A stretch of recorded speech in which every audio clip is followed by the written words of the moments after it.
No.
Benevolent.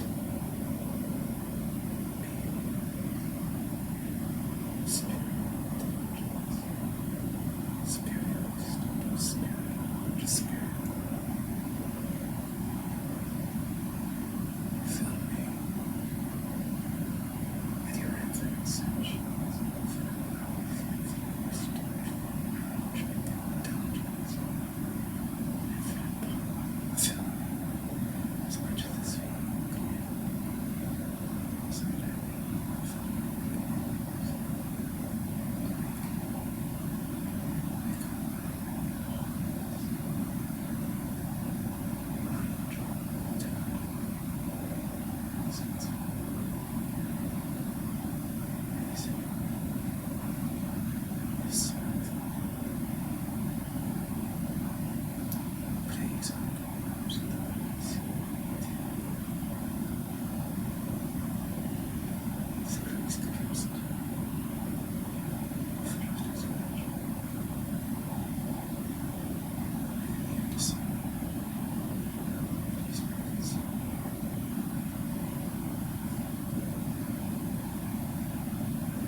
The world is precious. I know for many of you it doesn't feel that way.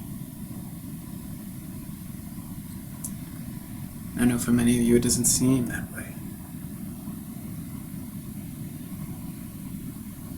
Why would we say the world is precious and not horrendous, monstrous? Why would we prefer the positive over the negative, especially in a time like now?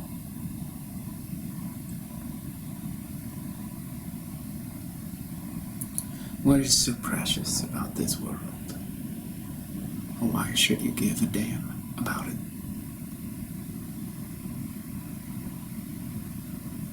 There's always ways of formatting things.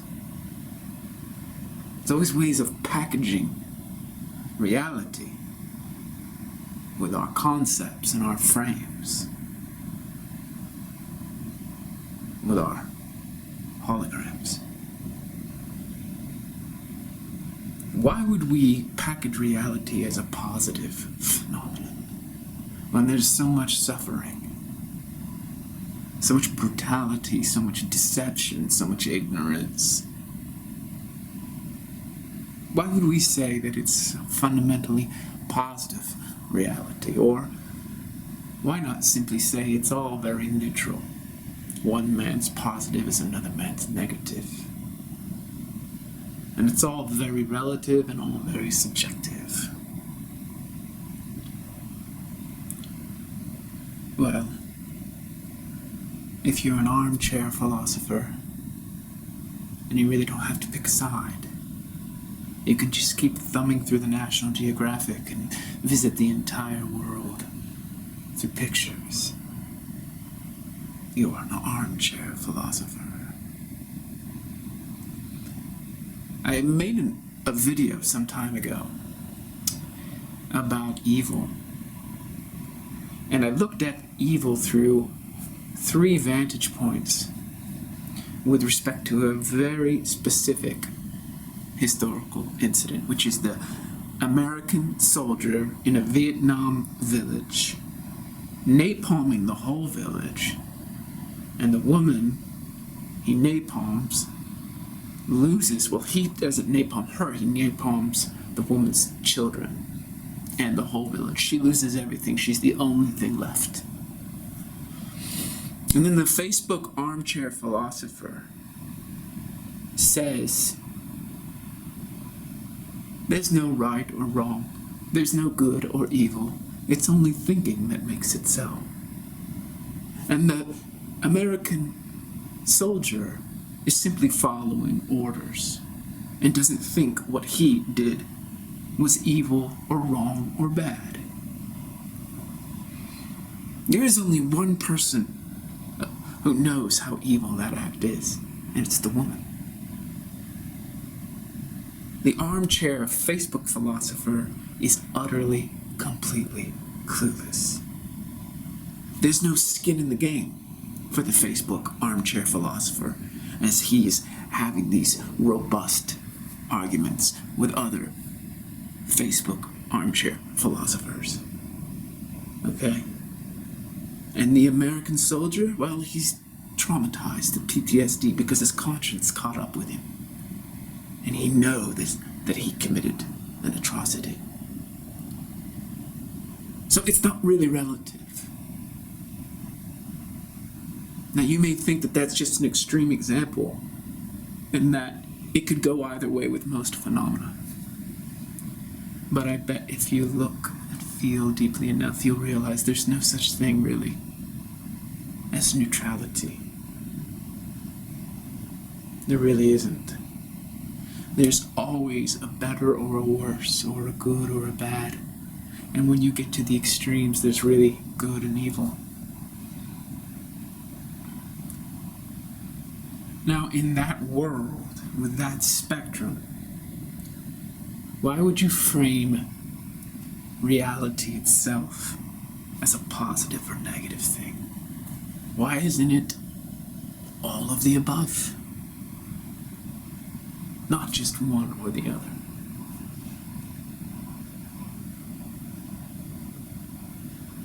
I would say that it is all of the above.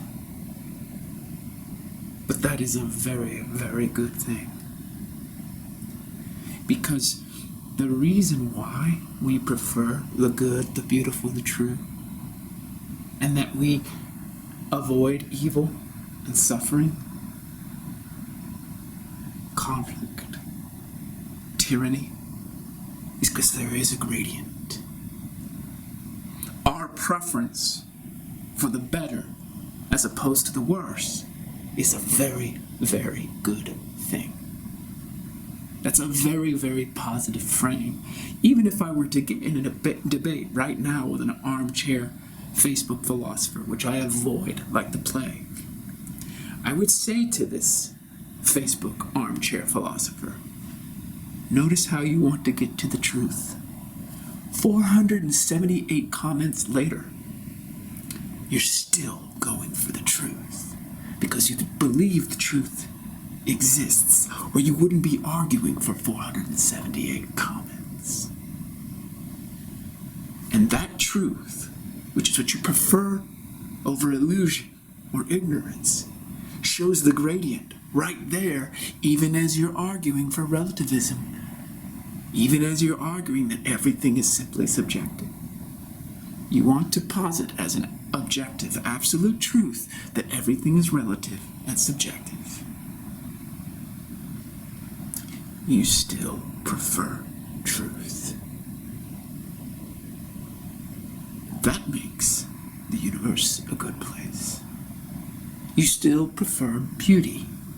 You still prefer goodness. There's always a preference. Even if you deny that there's a preference, your denial is itself proof that there's such a thing as truth. This is very, very important, especially now. Because in a world of fake news, in a world of infodemics, in a world of lost souls, in a world of crippled economies, of scamdemics and plandemics, you can't lose faith. You can't let your heart collapse. Because there is a better. If the mainstream news media is flooding your mind with deception and propaganda, there is truth. What that truth is, you don't know, but from a meta perspective, you know that the truth that you prefer is a truth itself.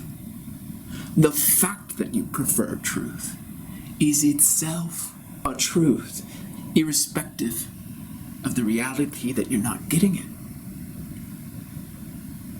You know that you need it. Your soul needs truth, the way your skin needs light and your stomach needs food. You need the truth.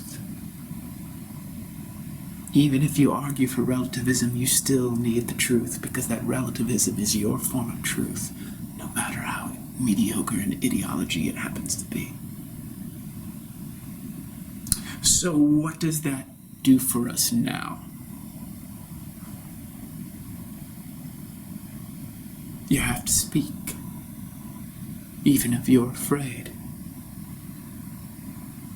Do you notice that you have the impulse to speak, and then you have the crushing, oppressive fear that stifles your expression, and there's a conflict there? Do you know why there's a conflict? Because the good in you wants to overcome the fear. It wants to win. The truth wants to break free of the illusion. Well, that itself is a truth. And so if you're surrounded in a world of deception, but you know that you need the truth, then that is a truth that you can trust. Even if you don't think you can trust anything else with the fake news and the scamdemic. and the virtually endless stream of propaganda. And so if you know that it is a truth, that you need the truth, like your body needs food, then you are equipped. Because then you know that if you're looking out and you're seeing so much falsity, and you're seeing so much delusion and illusion in the way that people are behaving with their social distancing and with their face mask and their gloves and the way that they zombie out whenever they turn on the TV, if you know that that is all false and you can just feel it, you may not know the truth of this particular pandemic. Maybe none of us ever will. It might be buried in facts of irrelevant data that are posing as the truth. We may never know. We may think that we do. But what we do know for sure is that we really hate deception. And don't try to get yourself in a spiritual cliche that says you don't hate deception. You do. You do not want to be deceived. And if you really feel the deception coming at you, you loathe it. Viscerally, we judge deception. We are programmed for the truth. Right? And if someone is trying to use deception to dominate us, we know the truth that it is dishonorable to be treated in that way. We know that we're being dishonored. We know that we're being manipulated. We know that we're being exploited, and we know that we do not like that. This is a truth. Do you see that if you really, really, really, really intimately stay with what's happening right here, and you're profoundly sensitive to this exquisite organism that's programmed by millions of years of evolution, then you can immediately sense when you're being deceived. You know, because this organism is attuned as sentience itself. You may be dissociated from it, you might be hyper-identified with your intellect, you may be filtering everything through your shadow and your pain body, and your trauma, and your cliched spirituality. That's yet another religious fundamentalism. But all that can be fixed if you truly want to look at all these programs and work through them. You'll get to the point where you're kind of like, how do I know these programs are skewed or false or warped or problematic or damaged? How do I know all these programs are like that? The reason you know is that when you are really deeply, profoundly awake, you are so attuned as sentience itself that you have developed this microscopic sensitivity to deviations. You can tell when you're getting caught and snapped by deception, by illusion, by delusion, your own, but also that which is coming at you from without. And you begin to understand that you are intolerant toward deception. You are intolerant toward manipulation. You are intolerant toward control. You are intolerant toward tyranny. Okay? Yes, you are intolerant. Just like the white blood cells in your body are intolerant to various pathogens that enter you, right?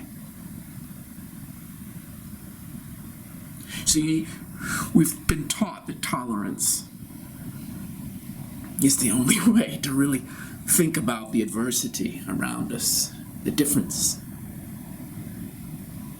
I don't even resonate with that word, tolerance. I'm not going to be tolerating. I'm going to be celebrating. I'm going to enjoy all the difference around me.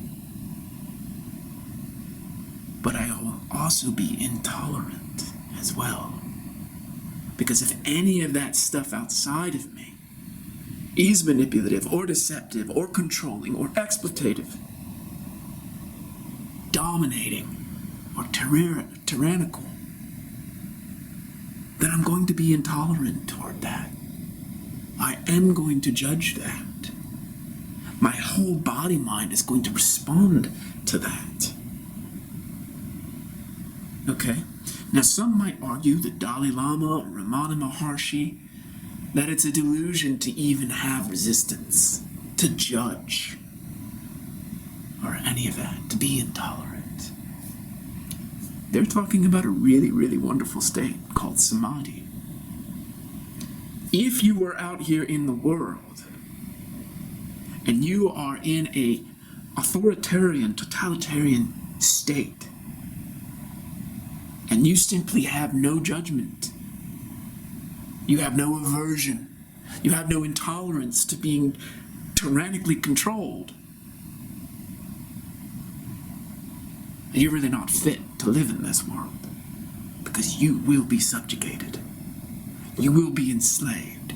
And you can sit there in your samadhi and be a slave. And you're going to be living an extremely narrow spiritual existence. You will not be the envy of anybody who's embodied, who's living a full-blown visceral life where all 7 chakras are lit up because the individual is fully functioning, is alive and online. No. You don't trust aversion. You don't trust intolerance. You don't trust judgment.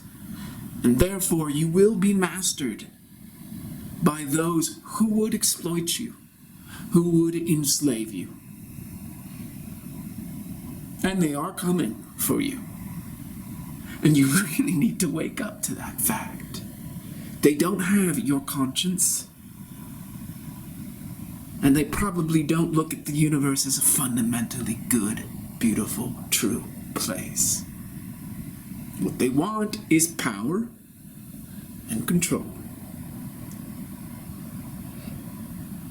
And we do have to wake up to the good, the beautiful, and the true.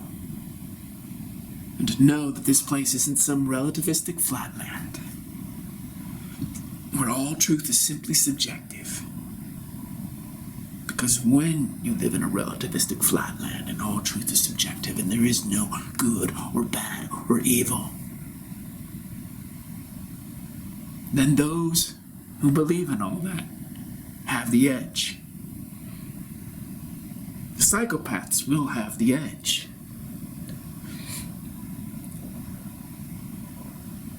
Because you don't have any aversion. You don't have any judgment.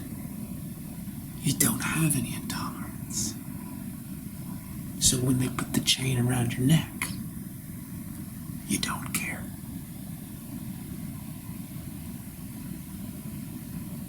It's time to speak up. It's time to say that your fear is not really that important compared to your freedom. And that if you want to live without a chain around your neck, you're going to have to drop the fear and assert the freedom. Do not be afraid to speak up. Do not be afraid to risk your security, your well-being, your reputation. Do not be afraid. Because if you do not speak up, your freedom will be taken from you.